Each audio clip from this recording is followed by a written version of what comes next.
Hi there, and welcome to the Youre Recovery Podcast on iHeartRadio, Spotify, and YouTube. I'm Anthony Villanos, your host, and we're here today. Youre Recovery is a sponsor. It's a dual diagnosis treatment center. It deals with addiction recovery and mental health issues. They sponsor this show, giving us an opportunity to bring new technologies, new modalities, creative stories, and different messages about recovery. It's all free. It's all for you. Hopefully this speaks to you, your family, or your loved one, and helps you along your journey. Today, we've got a special guest today, Darren Prince. He's a celebrity agent.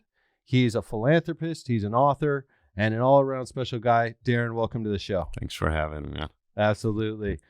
Darren, you've got a book, Aiming High, which we'll highlight right off the bat, which tells a great story about success and also a low when you're having success. You know, these things kind of come hand in hand sometimes.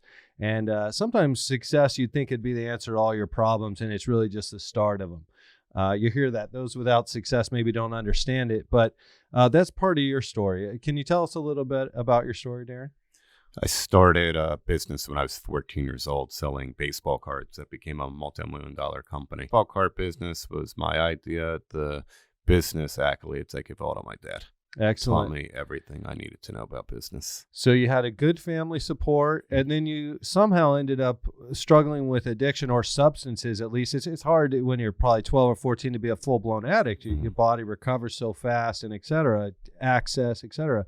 But how did you get involved with substance at such a young age, especially with that kind of success? We talked earlier, 10, 12, those years, it's so hard to communicate with other, kids your age about the inner insecurities and the inadequacies, the feeling of less than. I was labeled learning disabled. I was put in small classrooms. And I think a lot of that just destroyed my self-confidence and my self-esteem.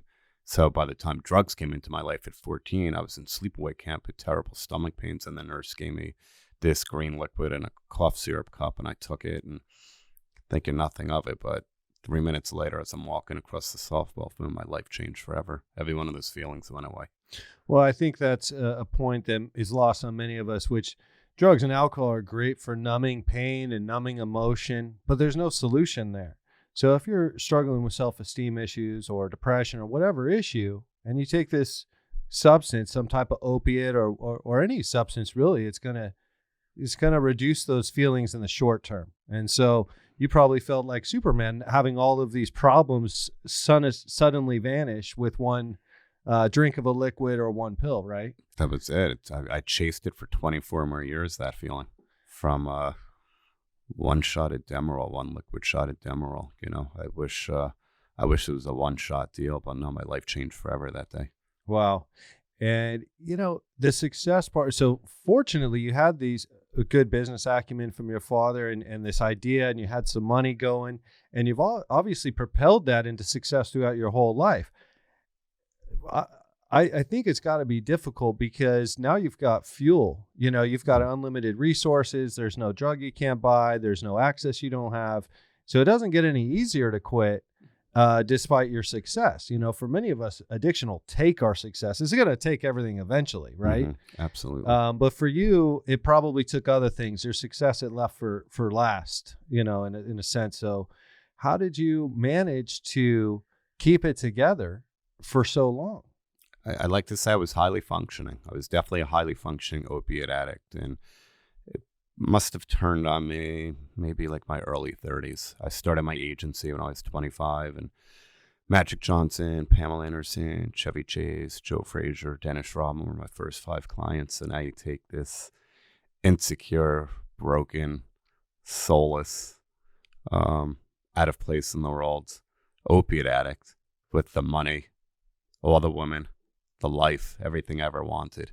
And, I lost myself. At one point, what was once living to use turned out to using to live.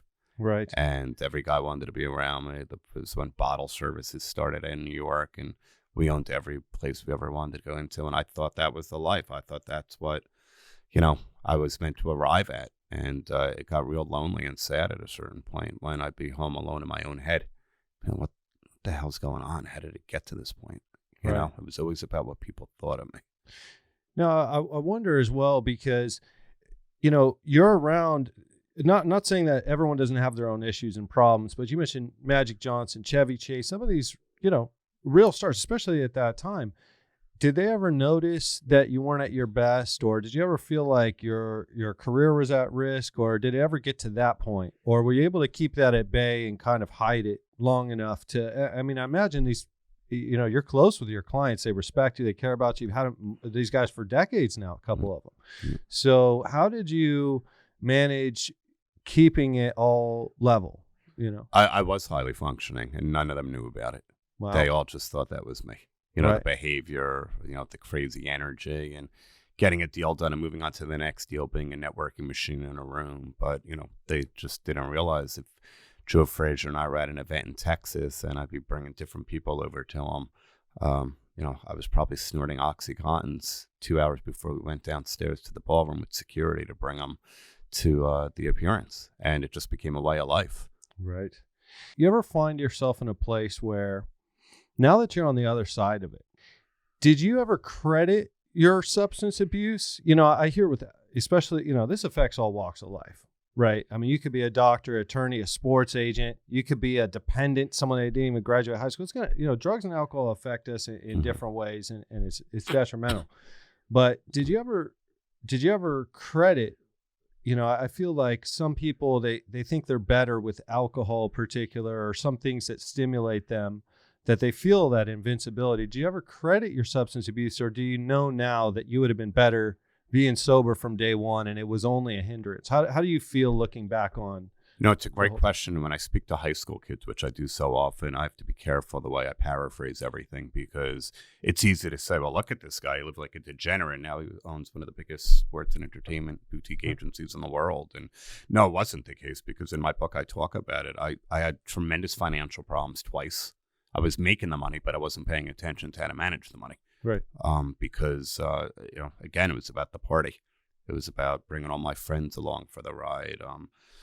Whatever I had to do to, just be around the biggest scenes, the hottest environments, and not paying attention to the core business. Yeah, I was networking and certainly building this database that was incredible. But the other side got slighted because I was just so out there, always thinking about the party. Right. I'm trying to segue into, so, I've helped a lot of people, had an opportunity to help a lot of people in recovery. I've helped over 1,000 people go to rehab. I know you work with several centers that, the one in particular, at some point you need help, I think, right?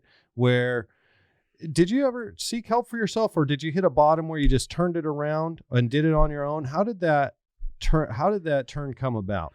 I never went to a treatment center. My bottom came on July 2nd, 2008, the day before my uncle and his then girlfriend, Andrea, were visiting my mom. I was at my wit's end. I already had my second overdose. My addiction psychiatrist had me on Suboxone. I was lying to him. I was snorting Ambien before I went to bed at night. I was on a mood stabilizer. I was on Klonopin, antidepressant, drinking a couple days a week, and drinking wasn't really my thing, just to numb myself because I didn't want to live anymore. And they came to visit me, and just thinking it was any other day, I just came clean. She looked at me and she goes, "You don't look well." "No, I don't know you.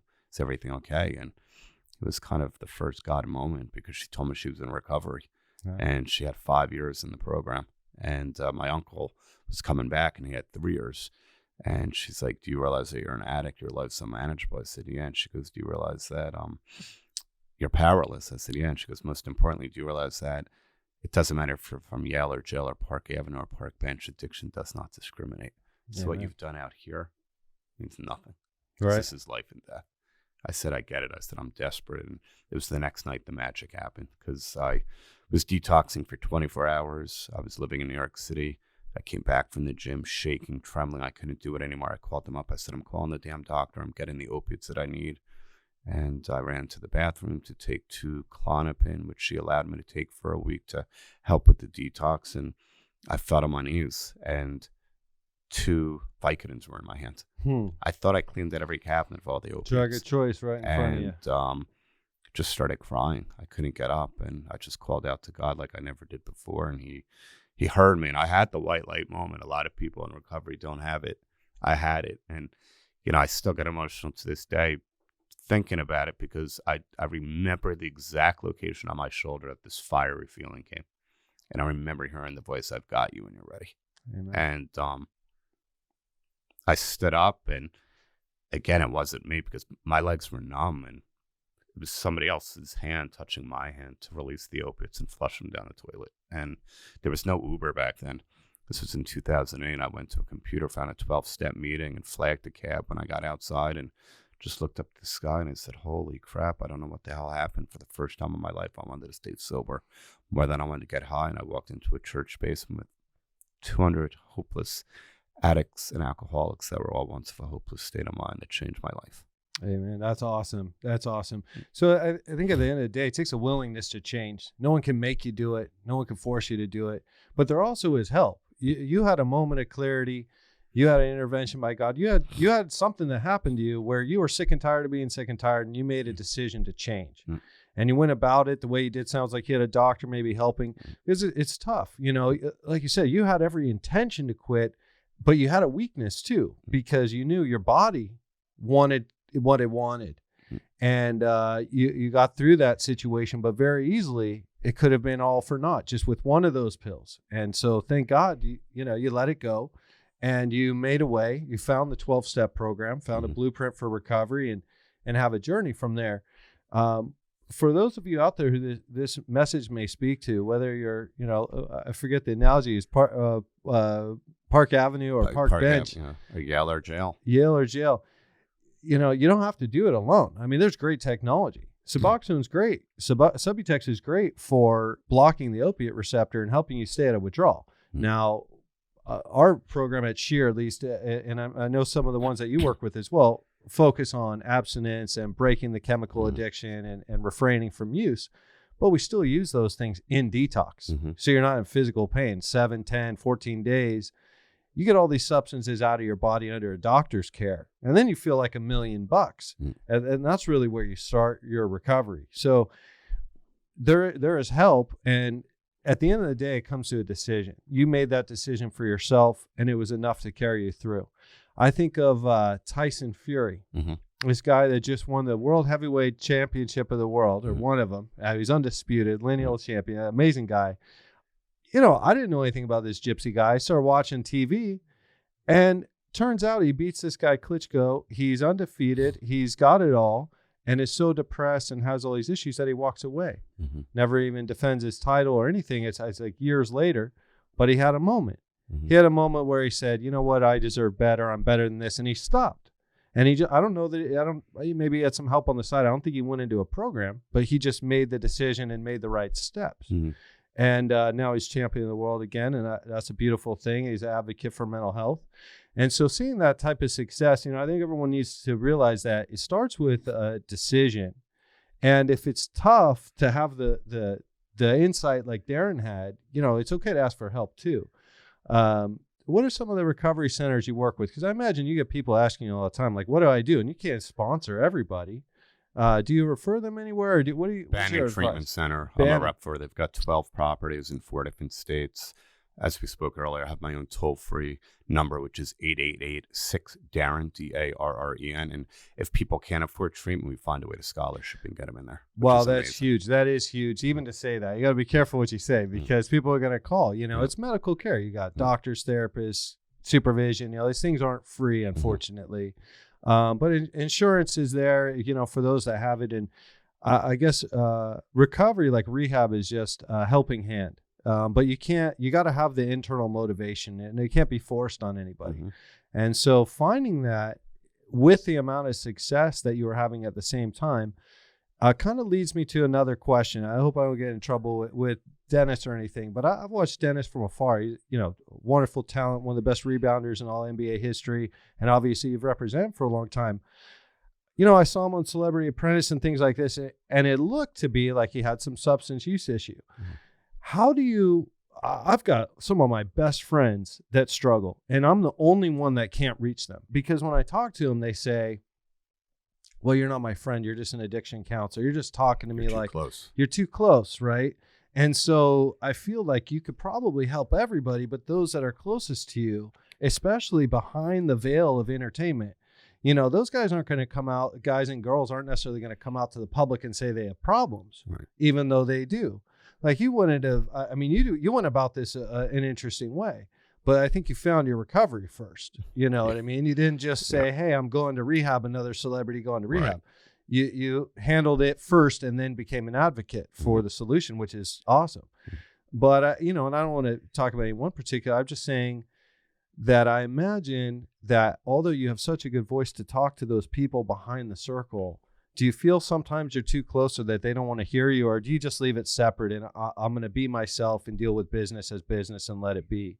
How do you address it? No, I try. I mean, I'm close to, all my clients like that. And, Dennis is a very unique situation. He's openly talked about his struggle with alcoholism, and there's been a lot of my spiritual messages and spiritual conversations and way to live life that he has gravitated to and listen, but he still gets in his ruts. He'll be able to go 2-3 months not drinking. There was a time him and I were hitting meetings together 3-4 days a week about 1.5 years ago, taking notes every day. But it ultimately comes down to that we all have a hole in our soul. Right. So as they say, putting the plug in the jug or throwing out the drugs, that's that percentage of it.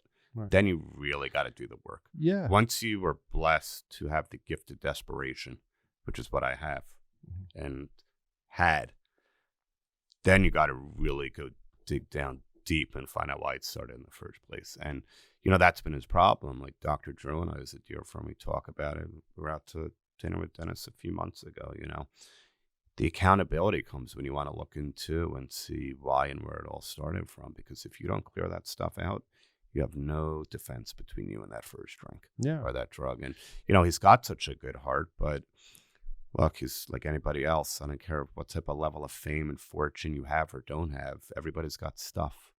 That was the interesting thing looking at the Tyson Fury story. Because here's a guy's heavyweight champion of the world, undefeated.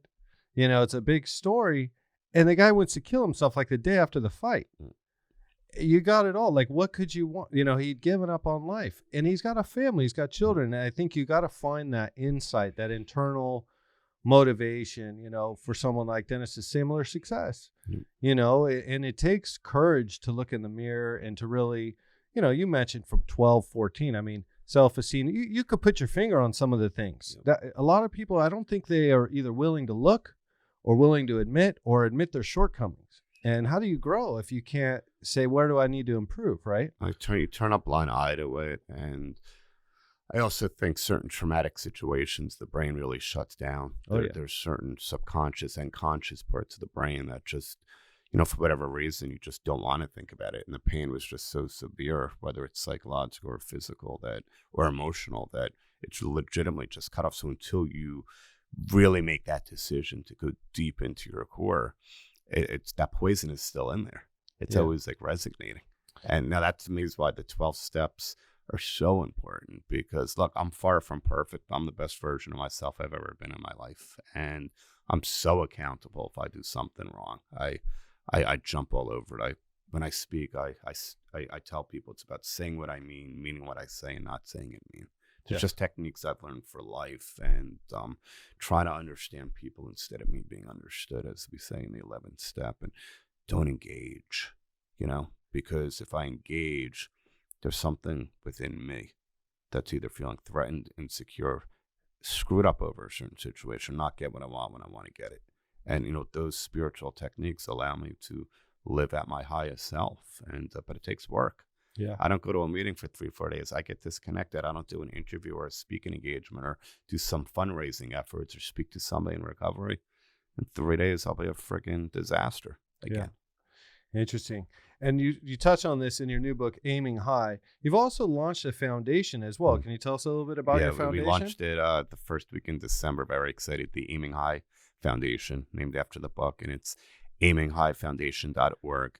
And what happened was, when I speak to especially adult audiences or businesses, after I do my keynote, I open up to a Q&A, and then I usually do a book signing. And some of the hands that went up during the Q&A, these people had a moment right then that they needed help and they wanted help. They might have had the best insurance. They might have had the financial means to do it, but they wanted help. I started telling myself, there's got to be a way, if it's not just with Banyan, where I could start doing my own fundraising for my own foundation, using my platform, using the celebrities I've worked with, my amazing media connections, where I could start doing, charitable events and making sure there's enough money always sitting available to give these people that opportunity. Because I want to be able to say, young man, young woman, why don't you come up here right now? My foundation's going to put you on the plane in the morning, and give you the life that you deserve. Amen. You hit on a really, the need for that. I think is lost on people. When you're talking about going to rehab is not a free thing. Mm-hmm. Okay. Now there's the Salvation Army. There's Medicare will cover some state-run facilities and things of that nature. So there is somewhat of a free help. But aside from that, it's non-medical therapeutic care, but oftentimes you've got a doctor, a therapist, a nurse, 24-hour supervision, drug testing, food, none of that's free, mm-hmm. right? And if you're an addict, you're the rare case. If you're functioning enough, you still have your job, you still have your insurance, and you can pay for yourself. Mm-hmm. That's great. You're a long way from losing it all at that point. Mm-hmm. Maybe you've lost the wife or the husband or whatever, but you've got your career and your insurance. At least you got an out. Right. Once you lose the job, the health plan, the wife, the house, then it's like, hey, Anthony, Darren, I'm so ready to get sober. I got my bags packed. I'm on the street right now. Can you send a car to pick me up? Right. Well, hey, it's a tough ask. Yep. It's like having cancer or something. It's like I got this disease and I need all this help, and I got the attitude, the willingness, mm-hmm. but I don't have the means. And mm-hmm. so it's always a miracle anytime somebody gets help, because you need the two and you need them at the same time. Mm-hmm. Sometimes I got parents. Hey, Tony, I'll give you $1 million. You get my kid to go to rehab. Johnny's not going for any reason. Mm-hmm. There's no way. And at the same time, maybe that person now becomes willing. And the parents are like, hey, I've had enough. Mm-hmm. So, and all the scenarios around it. But what you're hitting on is, it's rarely the addict that's struggling with opiates, heroin, Xanax, marijuana, alcohol, that can also has 10, 20, 30 grand for rehab or has a job with insurance. So the foundation idea, you're going to there's a lot of needs, mm-hmm. and I feel like there's a lot of heart in helping people and foundations like this. So if you're listening to us at home and maybe, Darren's message doesn't speak to you as far as addiction, but you want to help people, you've got a family member, you understand that, look, there's people that I can help, rather than sending $50 a month to Africa to help someone who may be starving. Maybe you want to help somebody who's struggling with mental health or recovery more. And this foundation seems like a great way to just help somebody who needs, indiscriminately, right? Mm-hmm. Absolutely. That, it's interesting because a lot of these kids, when I speak, they ask about, they're so smart, some of these groups, and they'll put their little hands up and like, how did you find it develop self-esteem? And it's always my first one, because it's always a big concern to them. And I said, by doing esteemable acts. That's a good one. What would you consider? The foundation is an esteemable act, because when I get a message on Instagram, I'm very open on my social media, very open. What's your social handle? My celebrities. What's that? What's your social? Instagram is @agent_DP. That's a tough one. And one more time. @agent_DP. Okay. Darren and Prince. Facebook is just Darren Prince. And because these randoms that just come in, and the amount of people I've been able to help already through the foundation, whatever it might be, just to give them that opportunity. It's like, no matter what went wrong that day or could have gone wrong, I went to bed sober, and I know I did God's work. Nice. It's like, how does that not make you feel good about what's going on? And I always say that I know I'm nobody special, but my God is, because there was such a long period in my life where, I needed some God or some higher power in my life. But once this journey started and the book really took off, I realized that he needed me. Right. That's when I was like, I'm not going to hold back, because there's a lot of people that need help. That's really good. And I like that, you build self-esteem by taking esteemable acts.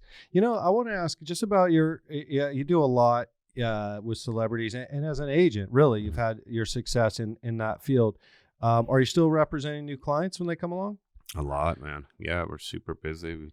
We have Magic, Dennis Rodman, Hulk Hogan, Ric Flair. We were at the Laker game last night for his birthday. Carmen Electra, Denise Richards, Chevy Chase, Charlie Sheen. Charlie's doing amazing. He just celebrated 2 years sober. Wow. Congrats, Charlie. About 2 months ago. He's doing amazing. Amazing. He's a great very guy. Talented guy. Yeah.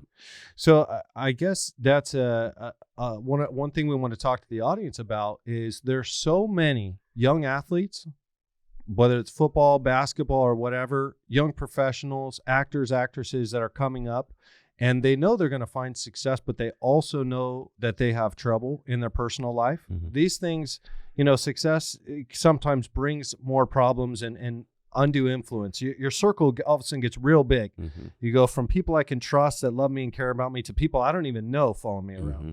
So if you're out there and you need an agent as well, to me, and I'm just putting you out there, Darren, because I know your character, I know your commitment to recovery. And if you are looking for representation, or you're saying, gosh, I'm going to be at the college level, I'm going to be at the pro level, and I'm carrying some issues with me, where's a guy that I can really trust with a center that is going to help me, not just from a business perspective? You ought to look up Darren Prince, because these are some things that you're not going to get with a typical agent. They're going to enable you without even knowing it. Mm-hmm. You know what I mean? And to have good guidance from just a clear state of mind is one up. I know our president swears he never has a drink. I don't feel bad about it. Knowing that there's somebody sober and attentive, I don't need my president to be able to have a drink with somebody at all. That's not going to help him in his job. So I just wanted to throw that out there, because I know we have a nationwide audience, and you're certainly all over the country doing all types of things. And that's something they shouldn't sleep on. I'll throw in one more. Any agents out there that are listening and hear a little bit of Darren Prince in you, message me, email me, find me on social media, because I thought I was untouchable. And when you're into that world and you're the king behind the king, and you're the man to get to the man or the woman, you got lost in this world, real easy to go downhill. Yeah. And it's exactly what happened to me. I had to really get humbled. And I know a lot of agents that are out there in their mid-20s and 30s that, think they got it all right now, because they might hear a little bit of Darren Prince. I'll never be that guy. Oh, you'll be that guy. Right. Because you get sucked into this world that you don't get this. You don't get a handbook. Right. On how to live this crazy, glamorous world where everybody wants a piece of you. Right. And, fortunately, there is a handbook, though, with Aiming High now. So you can check it out. But that's really cool that you make yourself available like that. Between the 800 number and your social media, I mean, you're really hands-on when it comes to recovery. And I think this is something, being an advocate for recovery is not easy. This is not like an easy fix. It's not like I'm calling up for technical advice on like how to fix my microwave. Mm-hmm. This is a serious subject, and it's emotionally draining. It's tough. It's tough working in recovery. You got to, I didn't grow up to be a drug and alcohol counselor. I made a lot of my own mistakes. And so it takes a special breed to want to do this. And after so much time and so much success, to still take the time. There's no paycheck from answering a social media tweet. You're just out there doing that. And that's take advantage. Bug the heck out of this guy, man. He's got a good story. I just want people to know that, like we talked about, it doesn't matter where you're from. You could always turn your bottom into a new beginning. And then, man, just because you get sober doesn't mean life doesn't come at you. It doesn't mean challenges don't happen. I've been through, I don't want to use the word hell, but I've been through crap and back. Trying to be respectful. I've never used the word nightmare again. I've rarely used it in recovery, because I look at Kobe Bryant's family and those tragedies. Those are nightmares. I think people just get so caught up into their own crap, not realizing we have luxury problems at the end of the day. Mm-hmm. I've been divorced in sobriety. I've lost Muhammad Ali and Joe Frazier in sobriety, Burt Reynolds in sobriety. I suited up. I showed up. I was sober at Muhammad and Joe's funeral.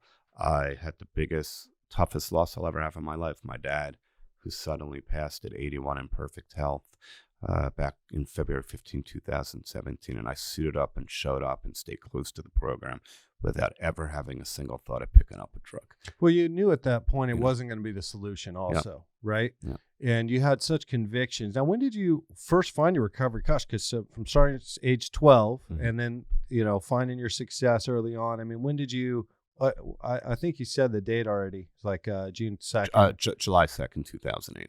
Okay. And in that moment, even though I had that gift of desperation that night, I saw a light and I felt an energy in the room, and I put my hand up and said I was new, and these spiritual brothers and sisters came over to me, and I felt the warmth and a love I never felt before in my life. And they said, keep coming.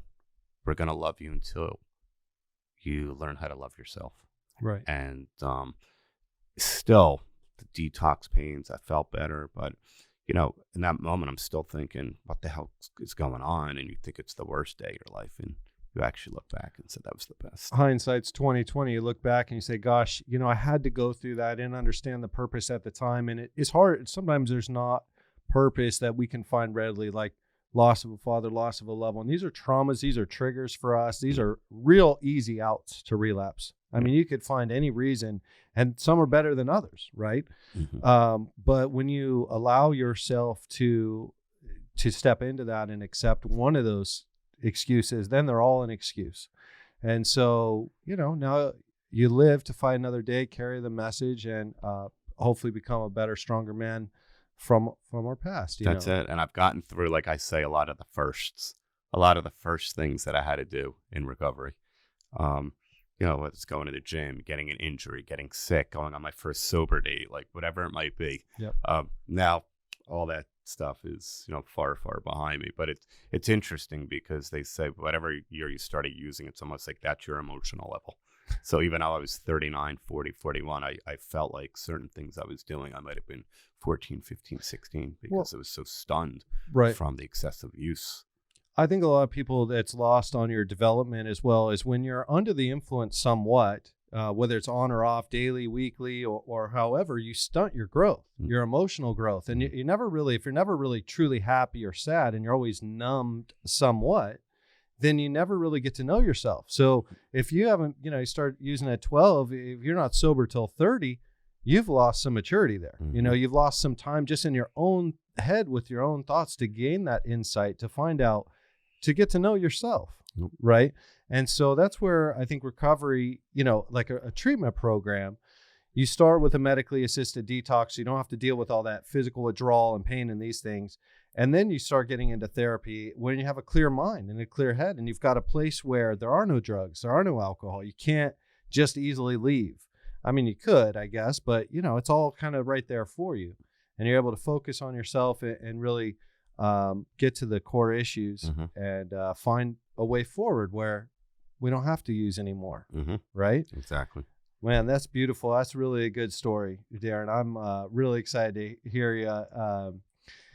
You've been on Fox News, you've been on CNN, you've been all over the place with these messages, and finally here on the Sheer Recovery podcast. So I'm excited. We're gonna help some people, and official DarrenPrince.com is also another place they can find me, and my guys get me all the emails to reply to. I love it. If there could just be a day that I'm having off, and I'll just go through my phone and there's a message that I needed to hear. So I think there's people out there that actually help me a lot more than I think that I'm helping them. And it keeps you connected, keeps you connected to recovery. That constant reminder, when you got 10, 15 years sober, it's so helpful to talk to people with problems, because you're like, God, man, I remember, and I can identify and I understand, and I've already learned from this. Yeah. Doing it again ain't going to teach me any new lessons. So, I mean, gosh, that's why I've been in recovery so long. Just, I basically, I work at a treatment center. I basically live there. I'm not in treatment, but I'm in treatment. Right. So, that kind of staying close is good for yourself, and it keeps you focused, and then it allows you to share the message with others. So Aiming High, folks, by Darren Prince is his book. You've got the Aiming High Foundation and official DarrenPrince.com, as well as all the Instagram handles, or how you reach Darren. Darren, gosh, we've got a lot to catch up on, but are there things you want to highlight, things you want to talk about that maybe I haven't brought to the forefront already? I think we covered it, man. I mean, it's just, I like to say this is the greatest thing I've done for myself for the longest amount of time. And it just seems to keep getting better. Even when life's challenges come my way, I just, the perspective and the perception switch in my brain has just been unbelievable. I mean, I was on the plane with Magic a couple of months ago and giving him advice on something. He goes, say that again. It's like Hulk Hogan and I, we get in these conversations. He goes, brother, that's a good one, man. Can you text me that one? And it's like, It's crazy to me that I've just become such a sponge to everything I could pick up in all the meetings I go to around the world. And I'm able to actually help Earth people and some of these revered figures that have meant so much to me that now Darren Prince is the one that's able to give them something they need for the day. You just have to learn problems are a part of life. And like I said, they're luxury problems. Right. You know, if something doesn't work out, you're expecting that big business deal, that great job promotion, the relationship falls apart, there's a health issue, there's a loved one or a friend suffering.